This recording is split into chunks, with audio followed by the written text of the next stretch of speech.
Hi everyone, welcome back to the channel. This week I'm replying to a question left in the comments.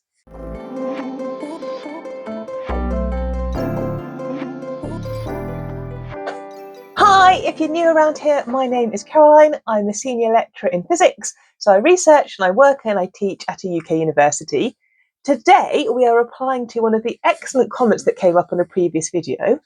What do you do if you're tasked with giving a tutorial and the students aren't engaging with your material? They aren't replying to your questions or your prompts or taking part in the exercises.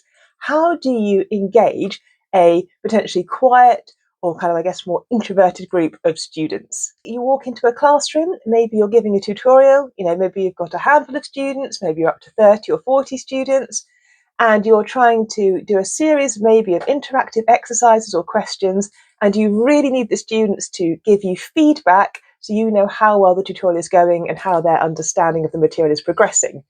And for whatever reason, maybe you have a group of students and they're just not inclined to want to be vocal or want to maybe participate or put themselves forward into your tutorial conversation. So as the academic, what do you do to stop it becoming a bit of a lecture? Because that's the danger. The danger is if no one wants to engage or respond in any way to your material, you are then sort of just lecturing, but lecturing a tutorial class rather than lecturing in your main lecture theatres. So here are 3 tactics or ideas of things you could try if you want to try to get some kind of communication going between yourself and your tutorial class. So up number 1. So first up is, a concept called think, pair, share. So you may want to pose a question or ask an opinion about something in your tutorial. And so what you do is you allow the individual students a set amount of time to think about that question. So it hasn't got to be very long necessarily. If you're asking something about a particular piece of science or maybe a particular bit of language, maybe you give them a minute or 2 to think individually about the problem or the question that you've asked. And then you get the students to pair up, so maybe in 2s or 3s, and you ask them in those 2s or 3s to discuss what they were thinking. So not to you as the tutorial lead, as the academic, but to each other. So immediately it's now a peer-to-peer conversation, and that can help get the students be more comfortable in vocalising their ideas. So after the think bit and then the pair bit, you then go into the share bit. So this is now when you ask for the feedback on the question that you posed to the student learners, but you're not asking an individual. This is the important bit. You're asking the pairs or the groups of 3 what their viewpoint was on the particular question you posed. And the bit of change here, the thing that makes this sometimes work, is that you're not singling out an individual for their viewpoint. You're asking a group or a pair for their collective ideas. And that subtle shift can be enough for people to feel comfortable to share what they were thinking, because the ownership of a single thought or idea is now not going to be attributed to an individual student. That the responsibility of that idea is being shared between 2 or 3 students, and that can help people feel more comfortable about willing to participate and give you an answer in your lesson. So idea number 1 is, if you're worried that people aren't going to vocalise and give you feedback, do a think, pair, share tactic. Okay, next up is change how you want the feedback to be given to you. So quite often in tutorials, I teach physics, quite often we have an equation or a question, and I'm looking for the students maybe to verbalise or give me some oral feedback on the question that I've posed. And not everyone likes doing that. Not everyone likes speaking in front of other people or trying to get their thoughts together into a a single phrase. So another tactic you can do is you can get people to give their feedback either digitally, on a whiteboard, on bits of paper, just a different way of giving their ideas back to you. It hasn't got to always be spoken. I used to have a tutorial class, and it was first thing on a Monday morning at 9 o'clock. It was physics-based questions, and we had a rule that whoever had the pen and was writing on the whiteboard didn't have to do any of the thinking. So it made students actually quite keen to get up and write on the whiteboard, because they weren't then responsible for answering the question that we were looking at in the tutorial group. So that was a bit of a fun tactic of getting people to engage with getting up and actively participating in the meeting, because we just changed the dynamic. In my office, I have a mini whiteboard, and when students come in and we're talking through a problem, often I'll put the whiteboard on the table and start sketching ideas on it and give the student pens. because sometimes the act of looking at that whiteboard and kind of almost doodling or sketching out their thinking, again, helps people feel more creative and open to giving problems and solutions and answers.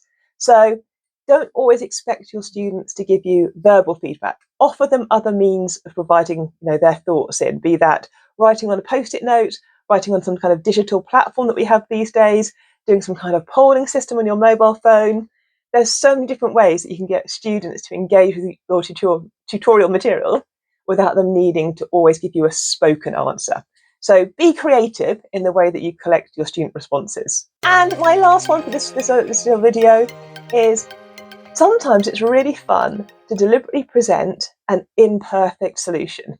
So rather than getting your students to give you the correct version or trying to get them to answer a question correctly, which puts a bit of pressure on them to get the answer right, instead you compose a question, show them an answer and say, this answer has gone wrong. Can you see where it's gone wrong? And as a group, you sort of work through together to try to spot either the bit of the computer coding that went wrong, or the line in the mathematics that's gone wrong, or maybe they've used a bad law or principle or hypothesis that's not relevant for the situation. Again, it just shifts that dynamic in that conversation. Rather than saying to the students, here's a problem, I want you to give me the perfect solution, you've said to the students, here's a problem, I'm showing you a solution that we know has got flaws in it. Let's see if we can work out why it's got flaws in it together. And again, it just takes the pressure off people feeling they have to get something right. And if you don't feel you have to be right, you can sometimes feel more open to giving your ideas and you're happy to express something because the thing you're looking at is wrong anyway. So even if you say something that's wrong, you're commenting on something that's also wrong, and it can make you a bit more relaxed and happy to have that kind of initial engagement and try to answer the question. So yeah, those are just 3 ideas. Your think, pair, share. You have the way of getting your feedback from your students. Don't always expect a verbal response. And sometimes give them an incorrect answer to see if they can help spot the flaws with you. Those 3 tactics can be really fun ways of changing your conversational style in the tutorial to see whether you can get the students to be more comfortable engaging with the material. And the other thing is, don't forget, sometimes it takes a while to build up rapport with students.